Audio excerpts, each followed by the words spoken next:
They say love fades with time, but what if it's not fading, just changing shape? In kitchens across America, couples sit together wondering if the spark is gone, when in truth it may only be burning differently. In this video, we'll explore the hidden dynamics of midlife marriages, why men and women often misread each other's love, how stress and culture shape intimacy, and what couples can do to keep love alive beyond the early romance. Part 1. The illusion of fading love. Picture this. A couple in their late 40s sit across from each other in a quiet house in suburban Ohio. The kids have gone off to college, the dog sleeps in the corner, and the dishwasher hums in the background. The wife looks at her husband and sighs, "You don't love me the way you used to." The husband, startled, replies, "That's not true. I love you as much as I ever have." Yet she shakes her head, unconvinced. This scene is not rare. In fact, it reflects one of the most common marital tensions in middle age. Women often feel that their husbands have grown distant, less romantic, less emotionally expressive. Meanwhile, many men are convinced nothing has changed. They still feel love, still feel committed, but they express it differently. This disconnect is subtle, but it can quietly erode the bond if left unexamined. Sociologists call this the illusion of fading love. It's not that affection is gone, it's that its outward form has shifted.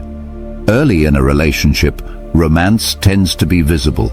Surprise dates, handwritten notes, long late-night talks, small gifts. Over time, especially into middle adulthood, the gestures become quieter. A man may mow the lawn, pay the bills, fix the leaky faucet, or show up at every doctor's appointment as his way of saying, "I love you." But for many women, those signals are less recognizable as romance. They feel like routine, not passion. In American culture, this gap becomes even sharper.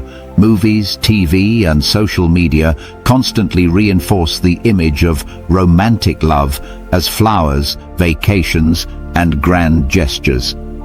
When a marriage matures into a quieter phase, less fireworks, more companionship, women may compare their lived reality to cultural ideals and feel disappointed.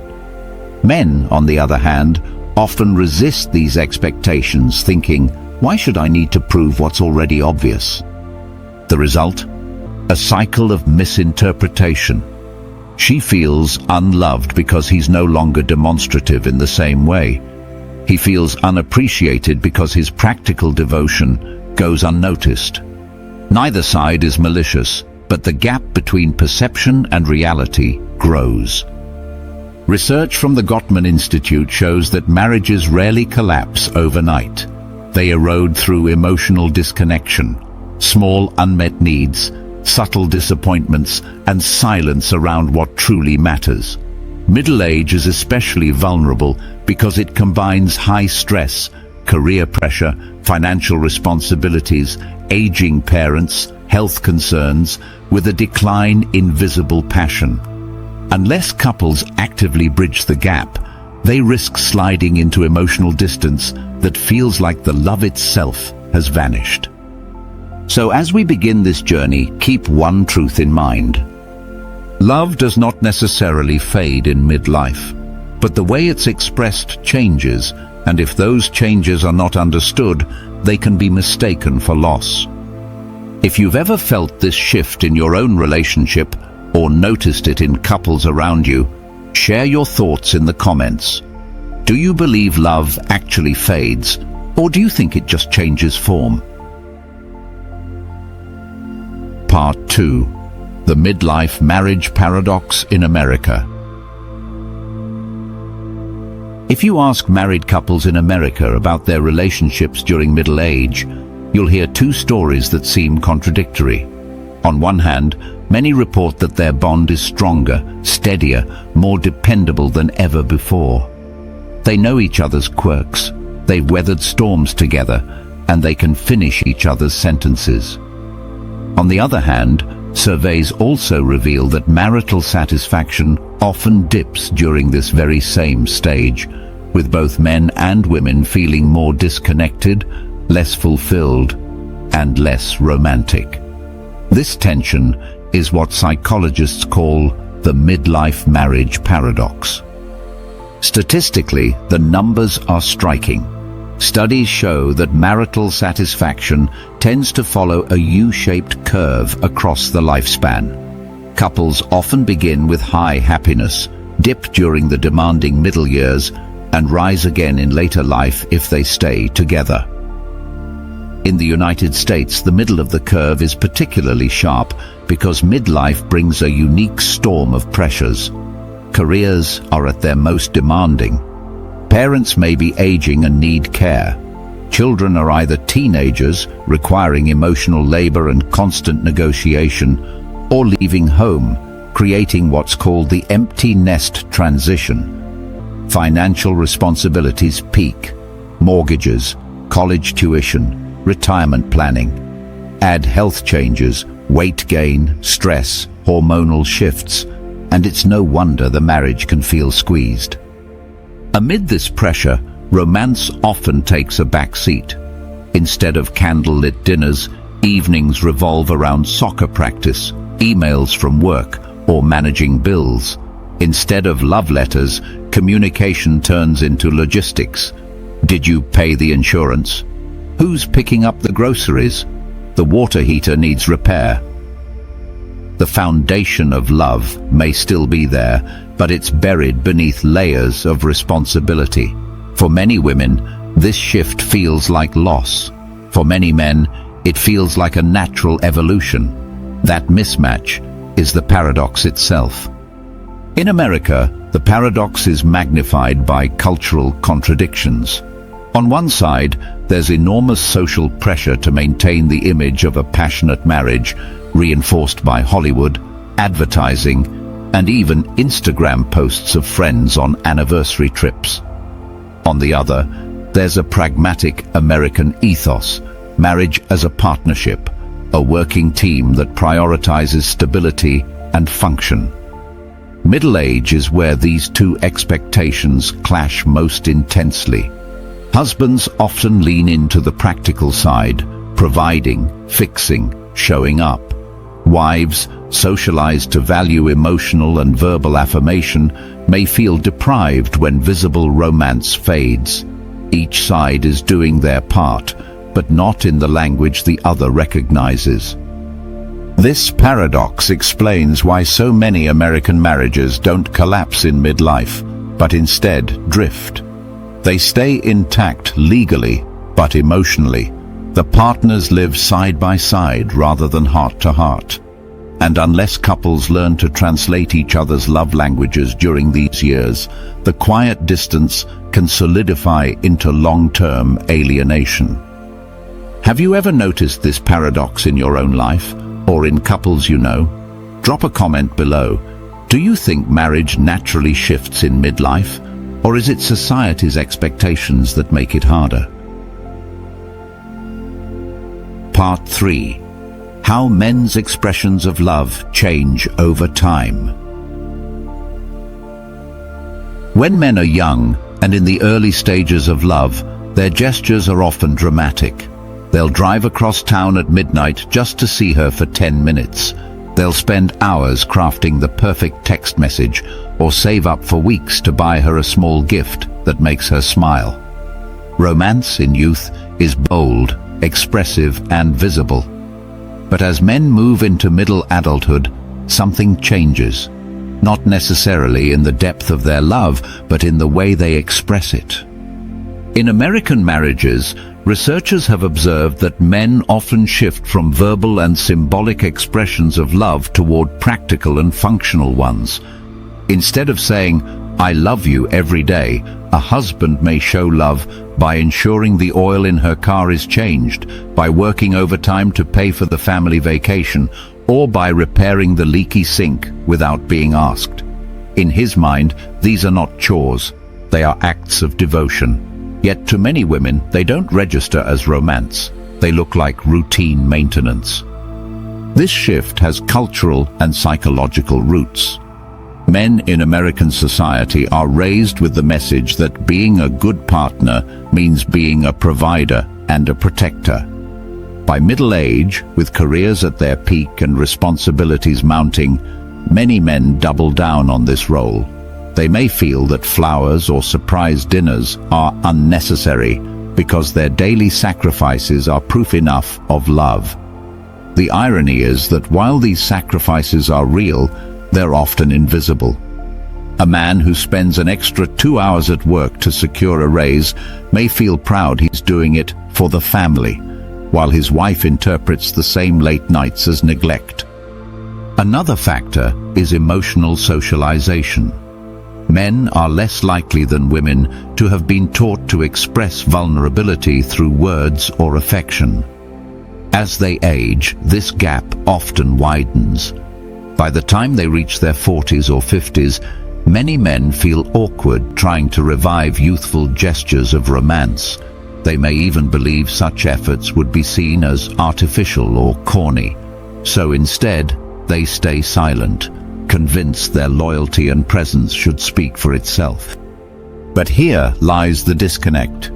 Women, especially in American culture, often equate love with verbal affirmation and emotional availability. A simple, "You look beautiful today," can carry more weight than a week of silent labor. When those affirmations disappear, many women assume the love itself is gone, even when it's not. Understanding this shift is crucial. It's not that men stop loving in midlife, it's that they often stop performing love in culturally recognizable ways. And without conscious effort, the very devotion they believe they're showing can go unseen, unappreciated, and misinterpreted. Do you agree that men's way of showing love changes over time? Comment below. What gestures do you think matter more, the quiet sacrifices or the visible romantic acts? Part 4. Why women perceive less love, even when affection remains. To understand midlife marriage struggles, we must look not only at how men change in their expressions of love, but also at why women often interpret those changes as loss. It's not that women are wrong, it's that cultural expectations, emotional needs, and psychological wiring combine to make the absence of visible romance feel like absence of love itself. From the earliest stages of life, American women are socialized to value communication, emotional expression, and reassurance. Girls are encouraged to share feelings, talk about relationships, and seek verbal affirmation. As adults, these habits carry over into marriage. For many wives, love is not simply about loyalty or provision. It's about being seen, heard, and emotionally engaged. When a husband shifts from flowers and words to silent acts of service, she may not connect the dots. What he calls responsibility, she experiences as distance. Research in the United States shows that women are generally more sensitive to changes in emotional intimacy within a relationship. Psychologists call this relational monitoring, the tendency to track small cues, subtle changes in tone, frequency of compliments, or the presence of affectionate gestures. If those cues decline, women often conclude that the relationship itself is weakening, even if the underlying affection remains steady. For men who may not notice these micro shifts, the conclusion feels baffling. Why does she think I don't love her? Another layer is cultural storytelling. Movies, romance novels, and even Instagram highlight a vision of love drenched in visible gestures. Anniversary trips, daily I love you posts, surprise gifts. Women compare these ideals to the everyday reality of bills, chores, and work stress. The gap breeds dissatisfaction, even when the husband's quieter devotion is genuine. There's also the factor of mental load. In many American households, wives carry the invisible burden of managing family schedules, emotional needs of children, and household logistics. When her husband no longer pairs his practical contributions with verbal appreciation or tenderness, she feels unseen, like she is carrying both the emotional and managerial weight of the household alone. This is less about selfishness and more about human need to feel valued not just for function, but for the person she is. In midlife, women don't simply want loyalty, they crave recognition. They want to know that even after years of routine, they are still cherished, still desired, still more than just a co-parent or co-manager of a household. When that recognition disappears, the silence becomes louder than words.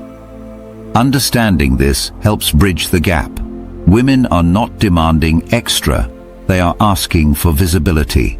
Without it, they often feel as though the love itself has vanished, even when in truth it has only changed its form. Do you think women are more sensitive to changes in emotional intimacy, or do you believe men and women just speak different love languages?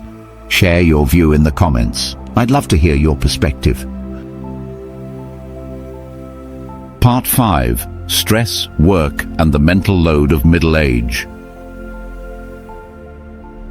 By the time couples reach their 40s and 50s in America, marriage no longer exists in a vacuum of romance. It exists in the storm of midlife stress.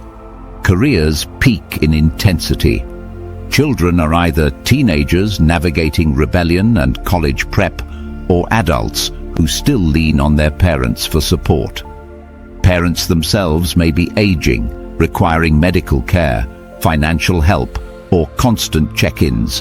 And through it all, mortgages, retirement plans, and health issues pile on. For many couples, romance doesn't disappear because love fades. It disappears because life leaves little room for it. Sociologists call this the mental load, the invisible work of planning, remembering, and coordinating everything that keeps a household running. In American families, studies consistently show that women carry more of this mental load, even when both partners work full-time. They track school projects, dentist appointments, groceries, vacations, birthdays, bills, and the emotional states of children. Men often contribute heavily in practical labor, fixing, earning, driving, but they may not shoulder the same level of ongoing, invisible mental management. This imbalance quietly eats away at intimacy. When a wife feels overburdened, she craves not only help, but also emotional recognition, a husband who notices, thanks, and supports her.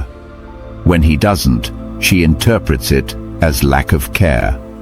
Meanwhile, the husband often feels he is already giving everything, working long hours, solving practical problems, and resents being told he is not doing enough. Both partners feel unappreciated, and stress builds a wall between them. Add to this the professional demands of midlife in America. Work culture in cities like New York, Houston, or San Francisco often celebrates long hours and constant availability. A man may stay late at the office believing he is sacrificing for his family, while his wife feels abandoned at home. A woman may balance career and home, feeling she has no energy left for romance. In both cases, stress crowds out tenderness. Health also becomes part of the equation. Midlife brings hormonal changes, weight gain, and fatigue. Libido can decline, not because of waning love, but because stress hormones and exhaustion drown desire. In American marriages, this often creates a feedback loop. Less intimacy breeds more distance, and more distance increases stress. Understanding the impact of stress is vital. Couples who don't address it directly risk confusing exhaustion with emotional detachment. They may assume the love itself is gone, when in reality, it's just buried beneath endless obligations. Naming the mental load, redistributing it fairly, and deliberately carving out space for rest and connection can be the difference between a marriage that bends under pressure and one that breaks. Do you feel that stress and the mental load of daily life make romance harder in long-term relationships? Share your experience in the comments. Your story might resonate with others who are carrying the same weight. Part 6. Cultural Expectations and the American Lens. In America, marriage is not only a private bond between two people, it is also a cultural performance. Couples live under the gaze of a society that defines what real love should look like. From Hollywood movies to Instagram anniversary posts, the message is clear. True love is glamorous, romantic, and endlessly expressive. But when real marriages in midlife drift toward the ordinary, grocery runs, carpools, bills, and fatigue, the contrast can feel jarring. This cultural lens shapes how couples perceive their own relationships. For women, the pressure is especially strong. Magazines and media highlight stories of husbands who surprise their wives with trips to Paris or elaborate anniversary parties. Even sitcoms often portray the husband who forgets a birthday as careless and unloving.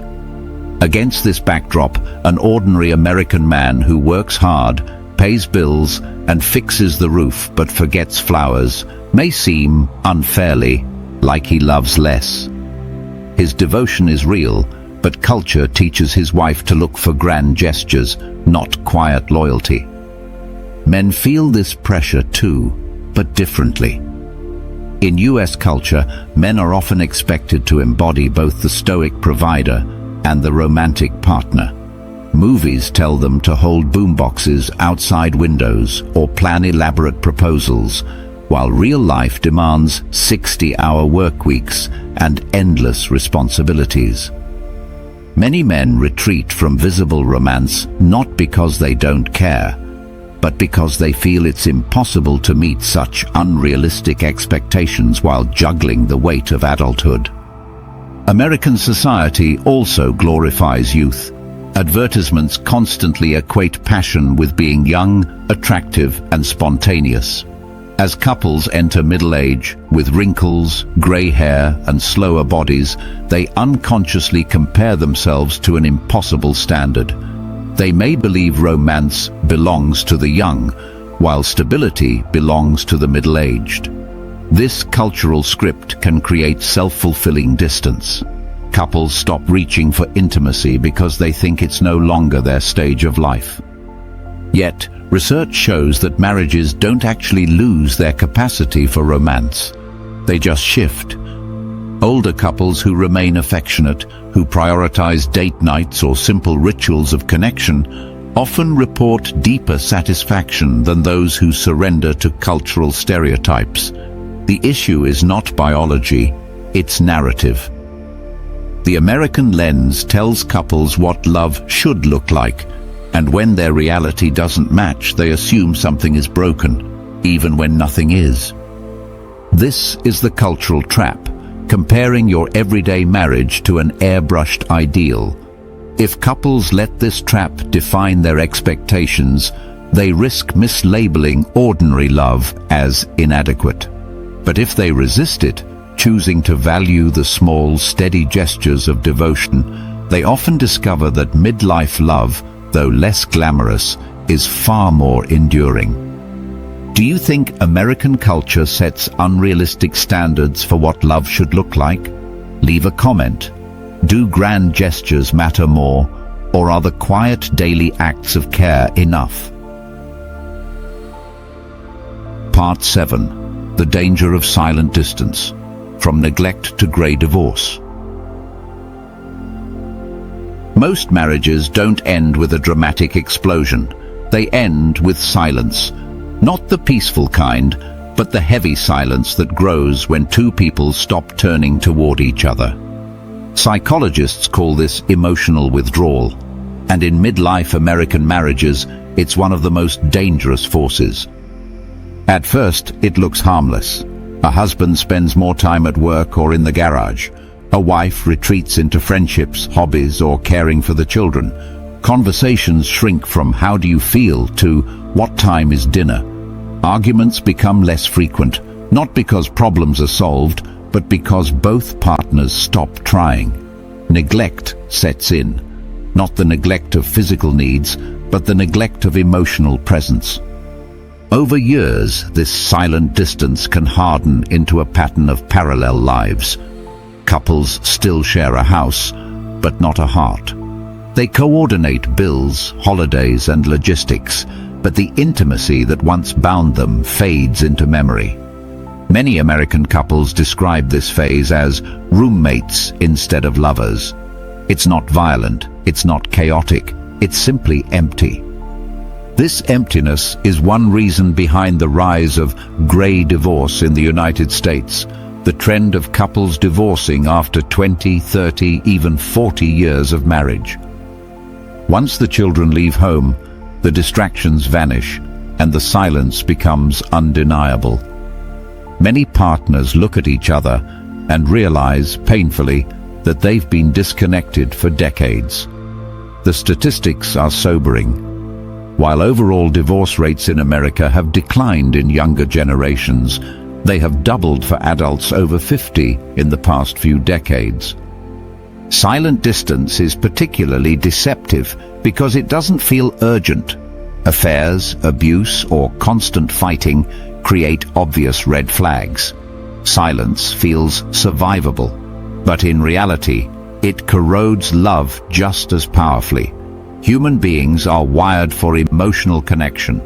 When that connection disappears, resentment and loneliness grow, even in the presence of loyalty. Yet it's not inevitable. Research by marriage experts like John Gottman shows that small daily efforts, like expressing appreciation, making eye contact, or showing curiosity about each other's day, can rebuild bridges. The couples who avoid gray divorce are often not the ones with perfect romance, but the ones who refuse to let silence win. The danger is not that love dies in midlife. The danger is that couples stop tending to it, assuming silence means peace instead of decay, and by the time they notice, the distance feels irreversible.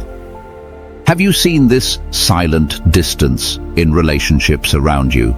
Do you think it's more dangerous than conflict itself? Share your thoughts in the comments. I'd love to know your perspective. Part 8. Research Insights. What studies reveal about midlife marriages? Up to this point, we've spoken about the lived reality of midlife marriages, the stress, the silence, the shifting expressions of love. But what does the research actually say? Fortunately, psychologists and sociologists in the United States have spent decades studying marriage, and their findings shed light on why midlife can feel like both a breaking point and an opportunity. One of the most well-known frameworks is the U-shaped curve of marital satisfaction.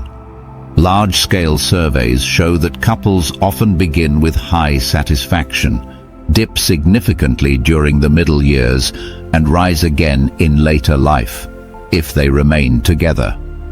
This dip is strongly linked to external stressors, raising children, career demands, financial pressures, and caring for aging parents. When those stressors ease in later life, satisfaction often rebounds. The implication is clear. Midlife struggles don't always signal permanent decline. They may reflect temporary overload. The Gottman Institute has also identified predictors of divorce with startling accuracy.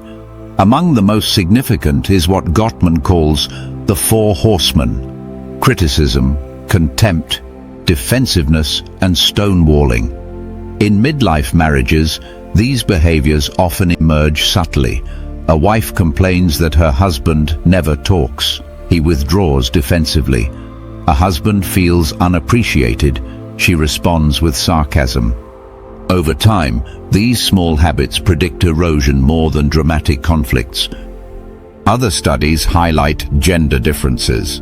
Research consistently shows that women in midlife report higher dissatisfaction with emotional intimacy than men. This doesn't mean men are happier. It means they often measure satisfaction differently, through stability and loyalty rather than verbal or emotional closeness. When women feel unheard, they interpret it as lack of love. When men feel criticized, they interpret it as lack of respect. Both feel unseen, but in different ways. There's also evidence about the health impact of midlife marriage quality. A 2021 study in the Journal of Gerontology found that marital strain in midlife correlates strongly with mental distress, particularly for women. Another study linked supportive marriages to lower blood pressure and better immune function, while conflictual ones predicted higher rates of depression. In other words, the quality of the relationship doesn't just shape happiness, it shapes physical health. Finally, there's the sobering trend of grey divorce. Sociologists note that while divorce rates have declined among younger Americans, they've doubled among adults over 50. The leading reason cited is emotional distance. Couples who stayed together for the kids realize, once the nest is empty, that their bond has withered. Taken together, the research paints a clear picture. Midlife is a crucible. Stress and silence can erode even strong marriages, but couples who stay intentional, communicating, appreciating, and resisting withdrawal often come out stronger. Do these research findings surprise you? Which do you think matters more, fighting less or connecting more? Leave a comment with your take. I'd love to hear your thoughts. Part 9. Practical Wisdom. Keeping Love Alive, Beyond the Early Romance. By midlife, most couples in America know that love cannot survive on youthful passion alone. The grand gestures that once fueled attraction, late-night calls, surprise road trips, handwritten notes, are difficult to sustain amid careers, children, and the daily grind. But that doesn't mean romance has to vanish.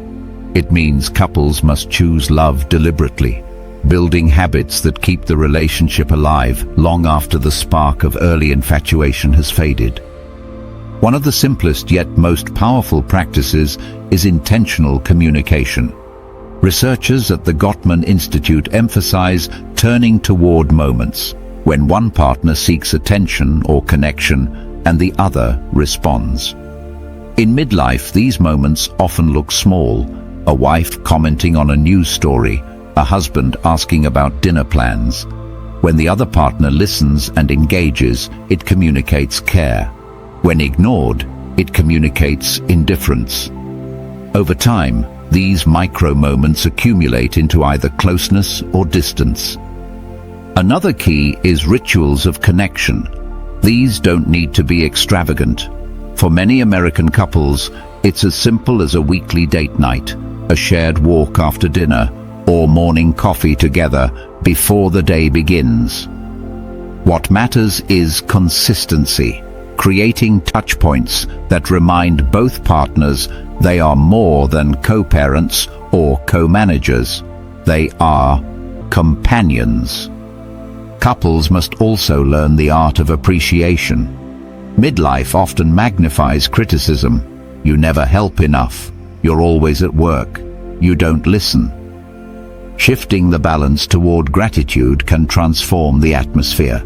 Saying, "Thank you for fixing the sink," or "I appreciate how hard you work for us," helps each partner feel seen. In studies, couples who express more positive than negative comments are far more likely to stay satisfied over decades. Physical intimacy is another area that requires deliberate effort. Stress, fatigue, and health changes can reduce desire, But intimacy doesn't vanish unless neglected. Couples who maintain affection, holding hands, hugging, touching, often report greater satisfaction even if sexual frequency declines. These small gestures reinforce the message, I still desire you, I still choose you. Finally, resilience requires shared vision. Couples who thrive in midlife often talk not just about bills and logistics, but about dreams, where they want to retire, what adventures they still want to share, what values they want to pass on. This future-oriented perspective transforms marriage from survival mode into partnership with purpose. The truth is, midlife love is not less than young love. It's different. It demands intentionality, patience, and daily choices. But when couples embrace this shift, they often discover a deeper, steadier intimacy than anything they knew in their 20s. What small rituals or habits do you think make the biggest difference in long-term love? Share your ideas in the comments. You might inspire another couple to keep their bond alive. Closing. Choosing to love differently, not less. So where does this leave us? We've seen how midlife marriages in America are shaped by stress, shifting expectations, cultural pressures, and silence.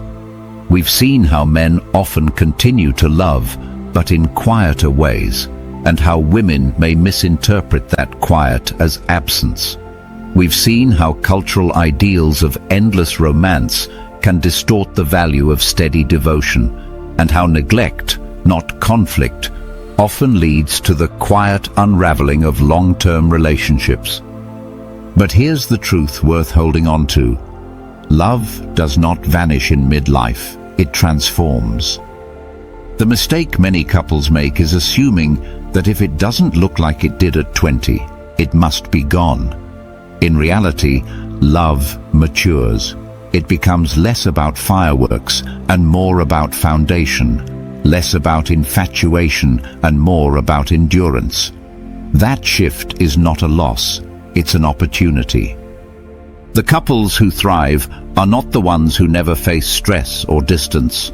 They are the ones who choose, again and again, to notice each other, to speak appreciation, to carve out moments of connection. They are the ones who refuse to let silence replace conversation, who keep small rituals alive, and who build a shared vision for the years ahead. In doing so, they prove that romance isn't just for the young, it belongs to anyone who tends to it. And here's the paradox. When love is chosen deliberately in midlife, it often becomes more profound than anything youthful passion ever achieved. Because this love has weight, it has weathered storms, it knows sacrifice, compromise, forgiveness, and persistence. It doesn't need to shout to be real, it speaks in steady presence. So, if you're in that stage of life, if you've wondered whether the spark has gone out, remember this. Perhaps it hasn't. Perhaps it's simply burning differently, waiting for you to notice it, nurture it, and let it grow in new ways. Now, I want to hear from you. Do you believe love changes form as we age? Or do you think it fades if we don't fight for it? Drop your thoughts in the comments, because your story could be the perspective someone else needs to hear today.